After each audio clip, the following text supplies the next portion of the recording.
Salve Maria, pessoal! Hoje será o dia de relatar sobre as aparições de Nossa Senhora de La Salette, baseado no livro de Aparição de La Salette e suas profecias. Então, fidedigno, né? Com as aparições, fontes seguras. Vamos ouvir então. Comecemos o primeiro trecho. Vinde, meus filhos, não tenhais medo. Estou aqui para vos anunciar uma grande notícia. Se meu povo não quiser se submeter, fico obrigada a deixar o braço do meu filho golpear. Ele é tão pesado, tão grave, que não posso mais segurá-lo. Há muito que sofro por vossa causa. Se quero que meu filho não vos abandone, estou obrigada a rezar a ele sem cessar por vossa causa. Mas vós não fazei caso. Ele vos deu 6 dias para trabalhar e reservou para si o 7º. Porém, não quereis dedicar a ele. É isso que torna tão pesado o braço do meu filho. Juízo sobre o mundo atual. Decadência do clero atrairá a vingança divina. Assim começa o segredo. Os sacerdotes, ministros de meu filho, pela sua má vida, sua irreverência e impiedade na celebração dos santos mistérios, pelo amor do dinheiro, das honrarias e dos prazeres, tornaram-se cloacas de impureza. Sim, os sacerdotes atraem a vingança e a vingança paira sobre as suas cabeças. Ai dos sacerdotes e das pessoas consagradas a Deus, que pela sua infidelidade e má vida crucificam de novo meu filho. Os pecados das pessoas consagradas a Deus bradam ao céu e clamam por vingança. E eis que a vingança está às suas portas, pois não se encontra mais uma pessoa a implorar misericórdia e perdão para o povo. Não há mais almas generosas, não há mais ninguém digno de oferecer a vítima imaculada ao Pai Eterno em favor do mundo. Dimensão dos castigos atrairá a cólera divina. Continua o segredo. Deus vai golpear de modo inaudito. Ai dos habitantes da terra! Deus vai esgotar sua cólera e ninguém poderá fugir a tantos males acumulados. Os chefes, os condutores do povo de Deus, negligenciaram a oração e a penitência, e o demônio obscureceu suas inteligências. Transformaram-se nessas estrelas errantes que o velho diabo arrastará com sua cauda para fazê-los perecer. Deus permitirá à velha serpente introduzir divisões entre os que reinam, em todas as sociedades e em todas as famílias. Sofrer-se-ão tormentos físicos e morais.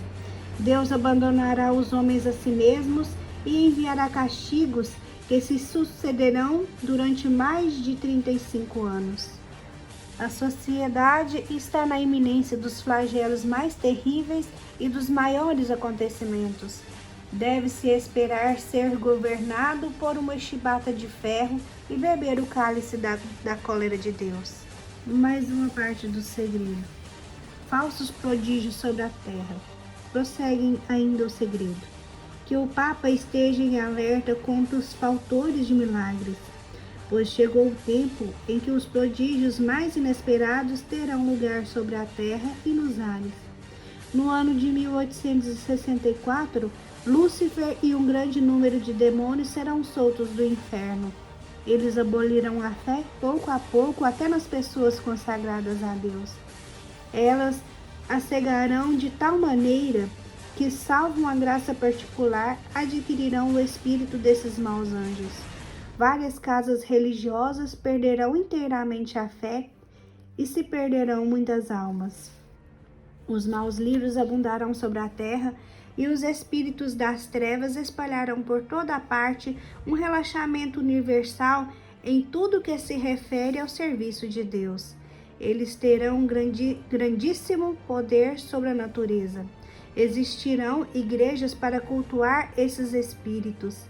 Pessoas serão transportadas de um lugar para o outro por esses espíritos maus, até sacerdotes, porque não se terão conduzido pelo bom espírito do Evangelho, que é um espírito de humildade, caridade e zelo pela glória de Deus. Far-se-ão ressuscitar mortos e justos, quer dizer, tais mortos tomarão a figura de almas justas que viveram na terra para seduzir mais homens, Esses supostos mortos ressuscitados, que não serão outra coisa senão demônio encarnado, nessas figuras, pregaram outro evangelho contrário ao verdadeiro evangelho de Jesus Cristo, negando a existência do céu, ou ainda almas de condenados. Todas essas almas aparecerão como unidas a seus corpos. Em todos os lugares haverá prodígios extraordinários, porque a verdadeira fé se apagou e uma falsa luz ilumina o mundo. Ai dos príncipes da igreja, que então estão ocupados apenas em amontoar riquezas acima de riquezas, salvaguardar sua autoridade e dominar com orgulho. Abominação nos lugares santos.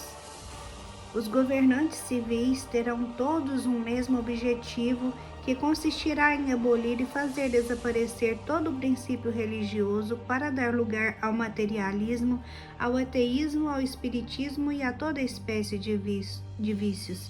No ano de 1865, ver-se-á a abominação nos lugares santos. Nos conventos, as flores da igreja serão apodrecidas e o demônio tornar-se-á como que o rei dos corações. Que os dirigentes das comunidades religiosas estejam atentos em relação às pessoas que devem receber, porque o demônio usará toda a sua malícia para introduzir nas ordens religiosas pessoas entregues ao pecado, pois as desordens e o amor aos prazeres carnais estarão espalhados por toda a terra. Os anjos intervêm em favor dos justos. Os justos sofrerão muito.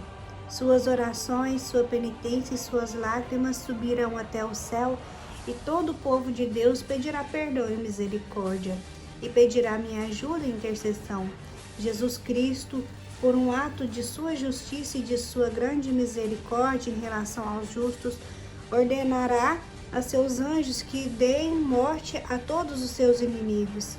De repente, os perseguidores da Igreja de Jesus Cristo e todos os homens entregues ao pecado perecerão, e a terra tornar-se-á como um deserto. Tudo considerado junto com o aniquilamento dos maus, hão de se completar as conversões dos que serão salvos. Mas como poderiam acontecer essas conversões em meio a uma humanidade tão pecadora e tão punida? Melanie confidenciou ter recebido luzes de Nossa Senhora a respeito, porém não podia dá-las a conhecer. Interrogada por que não desvenda isto, respondeu: porque contém tais segredos da divina misericórdia, conhecendo os homens, em lugar de rezar para conjurar os acontecimentos, terão pressa em vê-los chegar, a fim de poder gozar mais cedo o triunfo inaudito da Igreja. Conversão de uma grande nação protestante. Maximin disse: um grande país no norte da Europa, hoje protestante, se converterá. Pelo apoio dessa nação, todos os outros países se converterão. Na versão de 1853, Maximin escreveu que este país seria a Inglaterra. São João Bosco informou ao Papa Pio IX uma visão análoga de São Domingos Sávio sobre o retorno da Inglaterra ao catolicismo. Ao venerável Bartolomeu, célebre por seus dons proféticos, também previu esta conversão. Desgraças nos tempos do Anticristo e a perseverança dos fiéis. Um precursor do Anticristo, com tropas de várias nações, guerreará contra o verdadeiro Cristo, único Salvador do mundo. Derramará muito sangue e tentará aniquilar o culto de Deus para se fazer cultuar como um Deus. A terra será atingida por toda espécie de flagelos, além da peste e da fome que serão gerais. Haverá guerras até a última guerra, que será movida pelos 10 reis do Anticristo, cujo objetivo será o mesmo e serão os únicos a governarem o mundo. Antes que isso aconteça, haverá uma espécie de falsa paz no mundo. Não se pensará em outra coisa senão em se divertir. Os maus se entregarão a toda sorte de pecados, mas os filhos da Santa Igreja, os filhos da fé, meus verdadeiros imitadores, acreditarão no amor de Deus e nas virtudes que me são mais caras. Felizes essas almas humildes, conduzidas pelo Espírito Santo. Eu combaterei junto a elas até que atinjam a plenitude da idade. Ações dos demônios e do anticristo. A natureza exige vingança por causa dos homens e estremece de pavor na espera do que se deve acontecer à terra emporcalhada de crimes. Tremei, ó terra, vós que fizestes profissão de servir a Jesus Cristo, mas que no vosso íntimo adorais a vós próprios. Tremei, pois, Deus vos entregará a seus inimigos, porque os lugares santos estão imersos na corrupção. Muitos conventos não são mais casas de Deus, mas pastagens de Asmodeu e dos seus demônios. Durante esse tempo nascerá o anticristo, representação do mal, de uma religiosa hebraica, uma falsa virgem que terá comunicação com a velha serpente, e o mestre da impureza, seu pai, será um bispo. Ao nascer, vomitará blasfêmias e terá dentes. Numa palavra, será o diabo encarnado. Dará gritos aterrorizantes, fará prodígios, alimentar-se-á só de impurezas. Terá irmãos que, embora não sejam como ele ou dos demônios encarnados, serão filhos do mal. Aos 12 anos, eles se farão notar pelas valorosas vitórias que obterão. Logo, estará cada um à testa dos exércitos, assistidos por legiões do inferno. As estações mudarão, a terra só dará maus frutos, os astros perderão seus movimentos regulares, a lua não projetará senão uma débil luz avermelhada. A água e o fogo darão ao globo terrestre movimentos convulsivos e horríveis tremores de terras que engolirão montanhas, cidades, etc. Roma perderá a fé e se tornará sede do anticristo.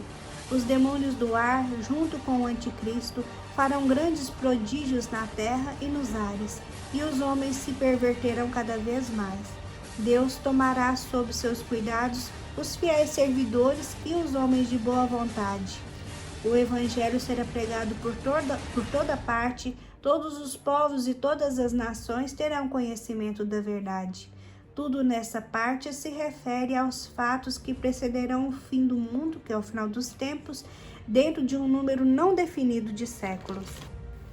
No fim, Deus enviará Enoque e Elias. Imediatamente, após a conclamação dos apóstolos nos últimos tempos, o segredo destaca o papel que desempenharam Enoque e o profeta Elias nos horizontes proféticos acenados em La Salette. O Apocalipse ensina que no fim dos tempos, Deus enviará 2 testemunhas a combater o anticristo. Segundo uma interpretação defendida por santos e exegetas tradicionais, essas teses seriam o profeta Elias e o patriarca Enoque. Eles estariam conservados num local ignoto e seriam enviados à terra para uma pregação derradeira antes do fim dos tempos. Prossegue então o segredo referindo-se às testemunhas. A igreja será eclipsada, o mundo estará na consternação. Mas eis Enoque e Elias, cheios do Espírito de Deus. Eles pregarão com a força de Deus. Os homens de boa vontade acreditarão em Deus e muitas almas serão consoladas. Eles farão grandes progressos pela virtude do Espírito Santo e condenarão os erros diabólicos do anticristo. Ai dos habitantes da terra! Haverá guerras sangrentas e fome, peste e doença contagiosa. Haverá chuvas feitas de saraivadas espantosas de animais, trovoadas que abalarão as cidades, terremotos que engolirão países. Ouvir-se-ão vozes pelos ares. Os homens baterão as cabeças contra as paredes, pedirão a morte e, por outro lado, a morte será seu suplício. O sangue correrá de todo lado. Quem poderá resistir se Deus não diminuir o tempo da prova? Deus se deixará dobrar pelo sangue, lágrimas e orações dos justos. Enoque e Elias serão mortos. Roma pagã desaparecerá. O fogo do céu cairá e consumirá 3 cidades. Todo o universo será tomado de terror, e muitos se deixarão seduzir porque não adoraram o verdadeiro Cristo vivo entre eles. Chegou a hora. O sol se escurece, só a fé viverá. Chegou o tempo, o abismo se abre. Eis o rei dos reis das trevas. Eis a besta com seus súditos, dizendo ser o salvador do mundo. Ele se elevará orgulhosamente nos ares para ir até o céu. Será asfixiado pelo sopro de São Miguel Arcanjo. cairá, e a terra, que durante 3 dias terá estado em contínuas evoluções, abrirá seu seio cheio de fogo. Ele será submerso para sempre com todos os seus, nos despenhadeiros eternos do inferno. Então a água e o fogo purificarão a terra e consumirão todas as obras do orgulho dos homens, e tudo será renovado. Deus será servido e glorificado. Sobre o fim do anticristo, Melanie disse ao padre que numa ocasião em que ele tentará ascender ao céu, São Miguel Arcanjo aparecerá com um exército de anjos de um esplendor sem igual, bradando: quem é como Deus? Imediatamente os demônios perderão seu luzimento e sua força e se afastarão do anticristo, que eles sustentam com seu poder. Um fogo imenso sairá da terra, entreaberta sobre os pés dos espectadores da primeira fileira, dispostos segundo sua dignidade e opulência. Eles serão engolidos junto com o anticristo. Bom, pessoal, para finalizar, quero só falar novamente, que essas profecias são reconhecidas pela igreja. Eu coloquei só alguns trechos, foi um resumo, porque é bem extenso essa profecia, a história sobre as aparições de Nossa Senhora de La Salette. Tem na descrição o link do livro que eu usei, caso alguém queira adquirir. Não sou eu que vendo, mas eu estou indicando para mostrar a fonte, E eu espero que vocês gostem e que compartilhem, porque isso